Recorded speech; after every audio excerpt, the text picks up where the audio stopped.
জুলাই 18 কোটি বাংলাদেশের মানুষের।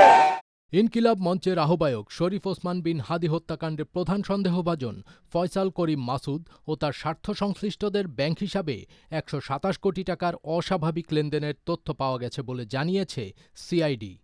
গতকাল এক সংবাদ বিজ্ঞপ্তিতে এ দাবি জানিয়ে সিআইডি বলেছে, তারা মানি লন্ডারিং নিয়ে তদন্ত শুরু করেছে।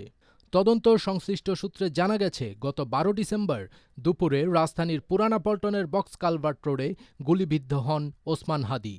মাথায় গুলি লাগার অব্যবহিত পরেই ঘটনার ছায়া তদন্ত শুরু করে সিআইডি। দ্রুততম সময়ে ঘটনাস্থল থেকে ক্রাইম সিন ইউনিট আলামত সংগ্রহ, সিসিটিভি ফুটেজ বিশ্লেষণ এবং ঘাতকের ব্যবহৃত গুলির খোসা উদ্ধারসহ ফরেনসিক পরীক্ষা সম্পন্ন করে। এই ধারাবাহিকতায় অভিযুক্তদের ব্যাংক হিসাব পর্যালোচনায় বেরিয়ে আসে বিপুল অর্থের লেনদেনের তথ্য। সিআইডি আরও জানায়, হত্যাকাণ্ডের মূল অভিযুক্ত ফয়সাল করিম মাসুদ ওরফে দাউদ খান ওরফে রাহুল এখনও পলাতক রয়েছেন। তবে মামলার আলামত গোপন এবং অভিযুক্তকে পালাতে সহায়তার অভিযোগে তার পরিবারের সদস্যসহ একাধিক সহযোগীকে ইতোমধ্যে গ্রেফতার করেছে আইনশৃঙ্খলা রক্ষাকারী বাহিনী।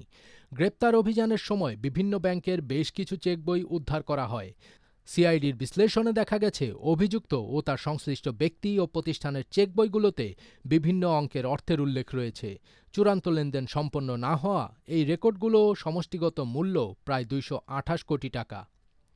ইতোমধ্যে অভিযুক্ত সংশ্লিষ্টদের ব্যাংক অ্যাকাউন্টে থাকা প্রায় ৬৫ লক্ষ টাকা রাষ্ট্রের অনুকূলে বাজেয়াপ্ত করার জন্য আইনি প্রক্রিয়া শুরু হয়েছে। পাশাপাশি এই অর্থের মূল যোগানদাতা ব্যক্তি বা প্রতিষ্ঠানকে শনাক্ত করতে কাজ করছে সিআইডি।